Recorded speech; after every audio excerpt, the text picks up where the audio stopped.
Hey everybody, tonight on Kana and Mike's Movie Night Season 2, we're looking at Spider-Man Homecoming.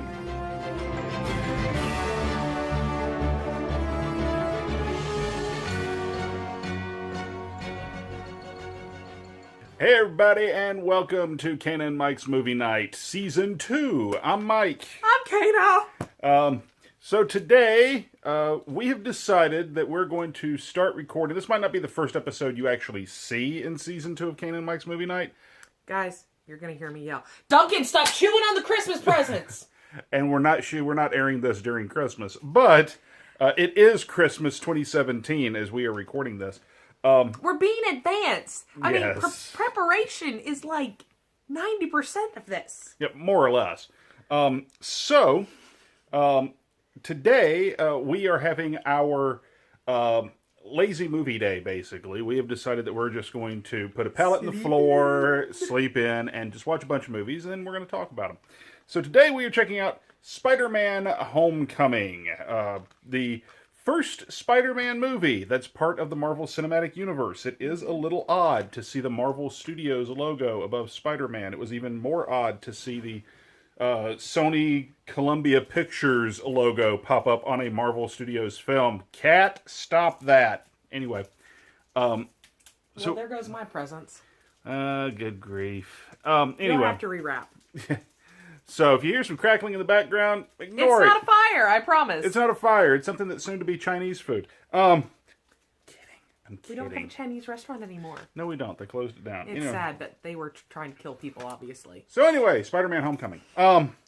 According to what it says on the cover anyway, the best Spider-Man movie ever, according to Bill Zwecker of the Chicago Sun-Times. I think Disney paid them. It's possible. And 5 stars from Sean Edwards of Fox TV. They were a Certainly little bit too conservative to be paid by Fox. Certainly a credible source. And Certified Fresh on Rotten Tomatoes. When the heck did that become a thing? Where they would put like the Certified Fresh logo on movies? On movies that they can't actually get sold off in theaters, that's when it happened. Okay. Well, anyway, this particular flick, and we're going to adjust the camera here slightly before the cat does it for me. Hello, Morgan. Morgan?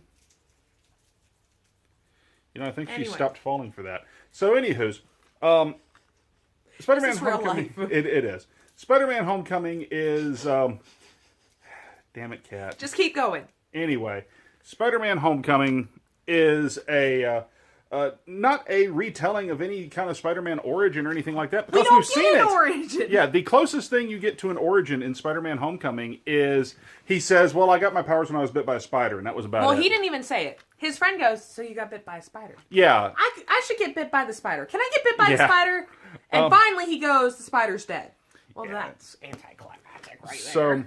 So, essentially, we have Tom Holland as Peter Parker / Spider-Man on what is realistically his first solo adventure against a real supervillain. In this case, Michael Keaton playing the Vulture, who is a bit of a departure from the Vulture that I'm used to seeing in other media. I'm not a huge Marvel Comics fan for the comic books, but I watched the old Spider-Man cartoon show on Fox years and years ago. Same here. And one of the things about the Vulture is that he's trying to stay young. And that was never part of this. No, they made it all about family. Yeah, he was very much a family man in this movie. But what you also have to remember is all comic books are going to show the environment of today, right? Mm-hmm. Yeah. You've told me that over and over. I'm not a comic book fan at all. She's not. So in the 90s, when we were watching the Spider-Man cartoon, well, you with the 80s, but me in the 90s. I watched it in the 90s. Too. I'm not that much older than you, as you constantly remind me. I'm not that much older than you. Well, I'm assuming it was on before the 90s. No, it wasn't. It was actually just a product okay, of the 90s, good. yes. But in the 90s, everybody was talking about how to stay young looking.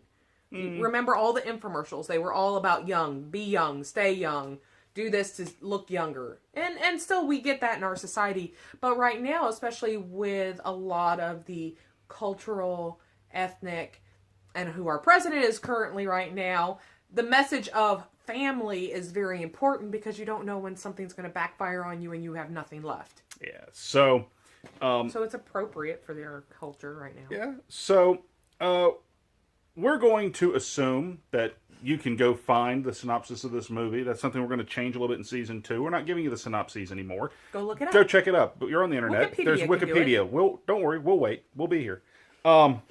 So we are still going to keep the drinking game, right? well, that depends on how many bombs you can drop in a single episode, I suppose. Okay. So there'll be some coming, I'm afraid. No, I don't because really want to cuss about this one. I was Really? disappointed in it.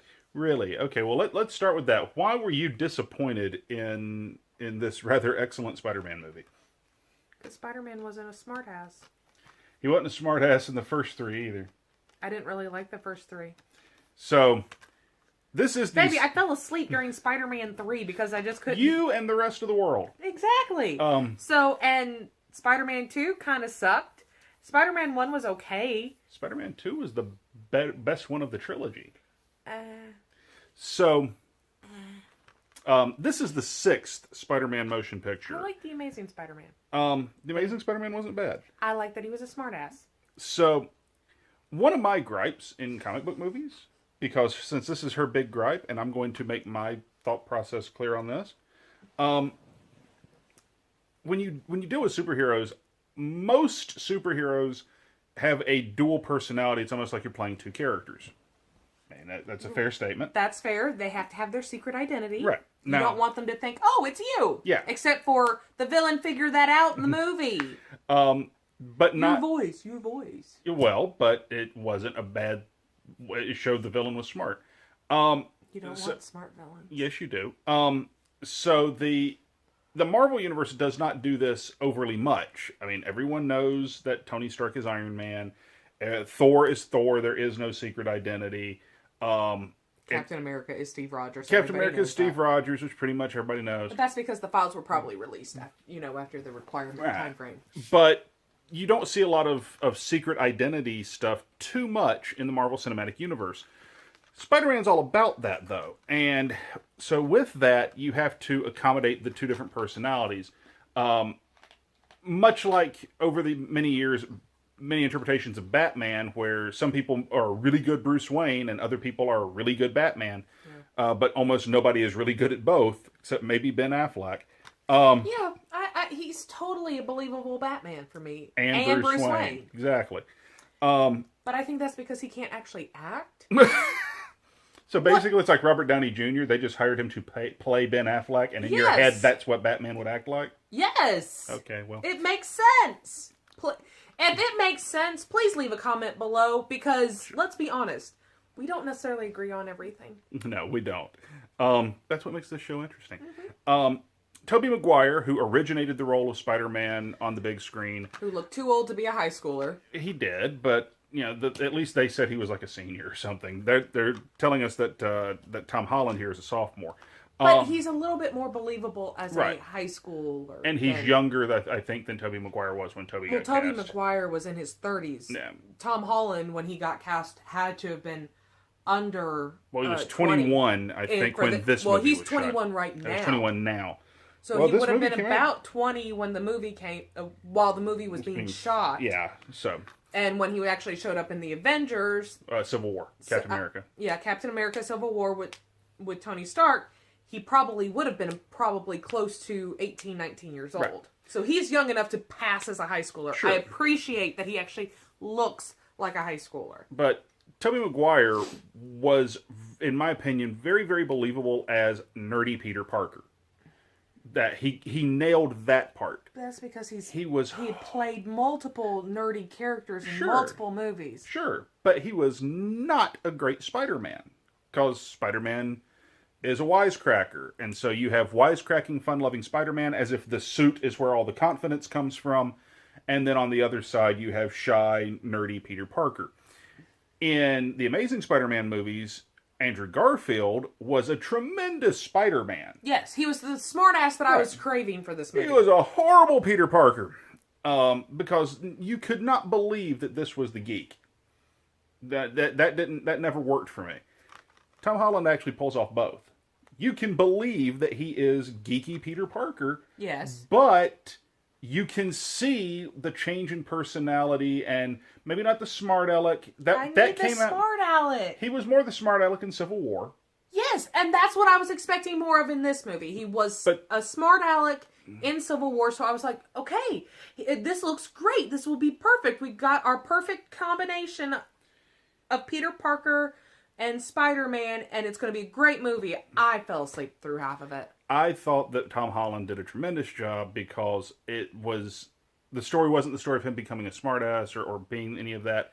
The story was him coming into his own as his own hero. I'm not saying that it's a story about becoming a smartass, baby. I'm saying that there needs to be some of that smartass, because for me, that's Spider-Man. I think you'll get that in the next movie. I don't want to sit through the next movie now. I mean, after all, Spider-Man will return. They said so in the closing credits. Visually, well, before we go to that, what do you think of Michael Keaton as our bad guy, as the Vulture? I think Michael Keaton plays a great villain. Mm-hmm. I mean, he was Beetlejuice, who was not supposed to be the good guy in the movie. Just sorry if I ruined that for you. But I don't know. His portrayal of the Vulture kind of felt stilted. I don't know about that. To me, what I really liked, I thought he did a very good job. I liked the fact that he figured out Peter Parker was Spider-Man. For two reasons. One, it goes to show you Peter Parker's inexperience as a superhero. That the bad guy was able to figure it out. And because he has this high-pitched, squeaky voice. In part. But it didn't start clicking until it was like, oh wait, Peter Parker was everywhere that Spider-Man showed up. So he puts the pieces together. And I really appreciate that he is a family man and that ultimately he's doing all of this for his family. And he even at one point tells Peter Parker, I will give you a pass because you saved my daughter's life. And nothing is more important to me than my family. I really appreciate that because to me that transforms a character from simply being a bad guy to being an actual villain. Where you are doing evil, horrible things, but for the right reason. And he's doing this for what he thinks is right. In his mind, he's the hero. So I really appreciated that. I thought Michael Keaton did a really good job. Soundtrack is something you're always big on, and we got sort of a mixture of classic rock along with the typical orchestral superhero music. There was very little actual... Blitzkrieg Bop was in it. A lot. There was very little actual pop music, and when I say pop, I'm talking about anything other than the orchestral themes. Not the score. Not the score, because... Anyways, it's the music major in me. But we didn't get a lot of that, actually. No. There were 3 songs, and one was during the rolling credits. So, on a scale of... They didn't have music! There was just a lot of the score, the score was good. Okay. The score was good. I like that the opening credit did have the classic Spider-Man theme. And we're talking about the 60s Spider-Man theme. The one that everybody, sings. Yes. And generally, when we see a Spider-Man movie, it's thrown in somewhere in the movie as kind of like a side note. You'll hear... It's an Easter egg. Right. You know, the violinist on the street. Or it's like a ringtone. A ringtone is very popular. That was the actual opening theme as you had the beginning rolling credits, which was nice. Yeah. But no, I wasn't impressed with the music. This is not like when we saw Thor Ragnarok and they had... I know, it was really only one song. Yeah, it was the Immigrant Song from Led Zeppelin. We haven't talked about Thor Ragnarok. We will. We will. But I know that Thor really only had one song, but they played it so much that you were kind of like, oh my gosh, I mean, it was... we will come back to that one, I promise. I'm trying to think of a movie where you really hated the soundtrack. Power Rangers.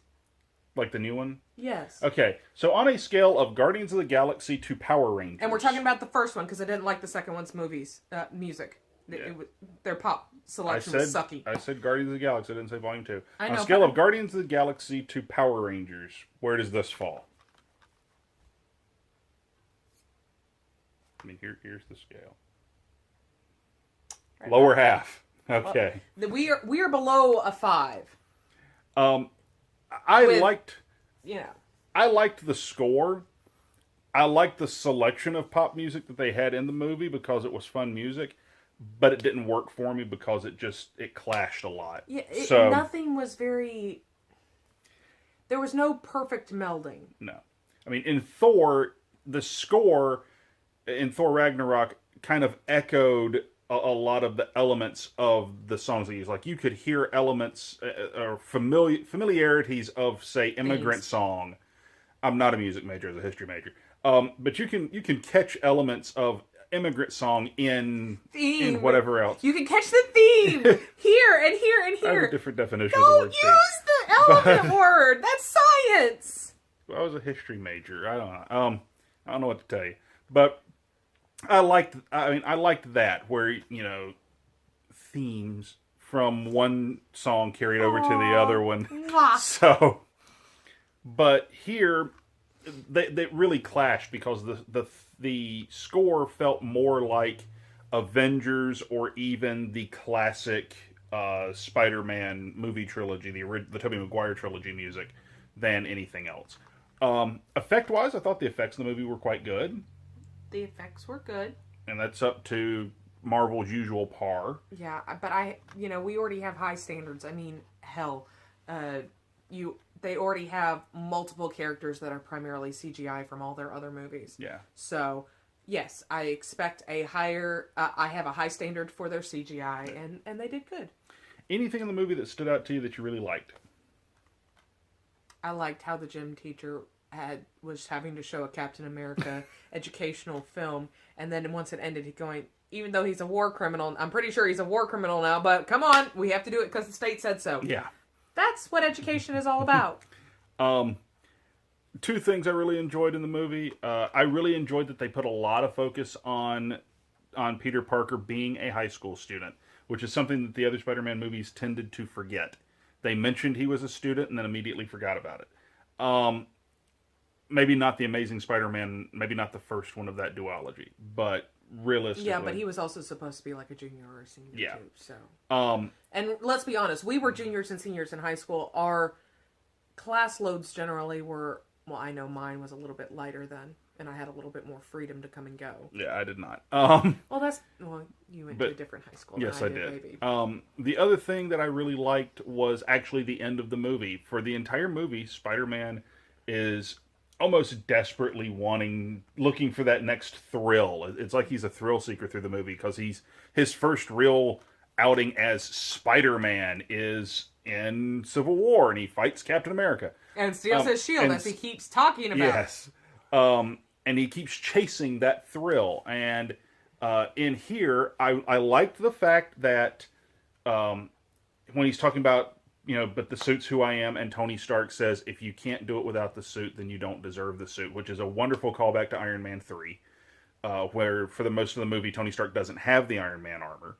And then also the end of the movie where he effectively turns down becoming an Avenger to stay the friendly neighborhood Spider-Man. I really liked that. Yeah, but we know he's going to be in Infinity Wars. We've seen the trailer now. Sure, but he'll be part of the Avengers. Well, no, not necessarily, because everybody's in Infinity War. The Guardians of the Galaxy aren't Avengers. Nick Fury's back! I was so excited when I saw that in the trailer. And by the time you guys see this, I mean, the trailer's going to be old hat by then. But Doctor Strange is not an Avenger, so... Yeah, he kind of is. No, he really kind of isn't. And the thing is, in the comic books, Spider-Man was sort of he was never necessarily full-fledged an Avenger, not for any lengthy period of time. He was a substitute. Well, no, oftentimes he was like a reservist. He was second string? No, because he's probably... Second string? He really is probably Marvel's flagship hero. He was always like a reservist. It's like they would only call him in if they really had to. So... I really liked the fact that they had him say, no, I'm going to be the friendly neighborhood Spider-Man. Yeah, but Pepper Potts suddenly showed up. We haven't seen her since... Well, and Happy Hogan's in most of the movies. Yeah, which he hasn't actually had this much screen time since the since number 2, since Iron Man 2. Since Iron Man 2. He didn't really show up in 3, didn't show up in any of the Avengers movies. Gwyneth Paltrow, who plays Pepper Potts, she hasn't been seen since the 3rd Iron Man. I thought she was in one of the Avengers movies. She was in the first Avengers movie. She showed up in the first Avengers movie. And she's in Iron Man 3. She's in Iron Man 3. She did not show up in the second Avengers movie because Tony kept avoiding the discussion about her. Right. And then in Civil War, we discovered that they were on the outs. Yeah. Oh, and I also love the suit. I love that the Spider-Man suit has an AI, which it's never had in the comic book that I know of. But I thought that was really cool. Karen. Karen. Who played Karen? Yeah, she was wondering about that. Anything that you really didn't care for in the movie? I already told you what I didn't care for. He wasn't a smartass? He wasn't a smartass. For myself, I really don't know if there was anything. Probably the soundtrack. That would probably be my biggest gripe about the movie because it didn't seem cohesive to me. So while she's looking up to see who was the voice of Karen, who was the voice of Karen, we don't normally go into this, but I'm going to on this occasion. We actually watched some of the special features on here, not the documentary part. I'll save that for later.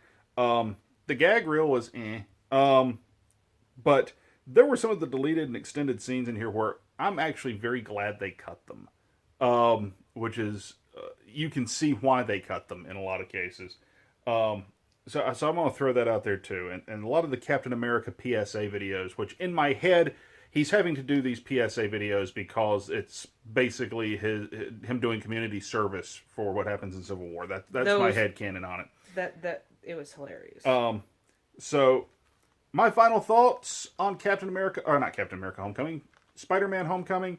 Fun movie. I enjoyed it. It is not the best Marvel Cinematic movie, and it's probably not the best Spider-Man movie made. In my head, to me, that's probably still Spider-Man 2, because I really, really liked Alfred Medina as Doc Ock in that movie. Very similar to Michael Keaton here, being Jennifer very sympathetic. Connelly. That's why her name sounded so familiar. Why her voice sounded so familiar. Okay. They listed her as Karen / Suit Lady voice. But I liked Spider-Man 2 probably a little more than I liked this one. But this is still an extremely solid Spider-Man movie. It's probably the second best Spider-Man movie in my opinion. Not hers, obviously. And I'd rather have Andrew Garfield at this point. Nah. And it's to me, it's like firmly in the middle of the road of the Marvel Cinematic movies. Your final thoughts? I don't want to have to watch it again. Well, you don't have to watch it again. We've watched it so once. That's my opinion. I don't want to have to watch it again. So, if you're new to Kane and Mike's Movie Night, if you skipped season 1, shame on you. There's a playlist. Go find it. Hit the button.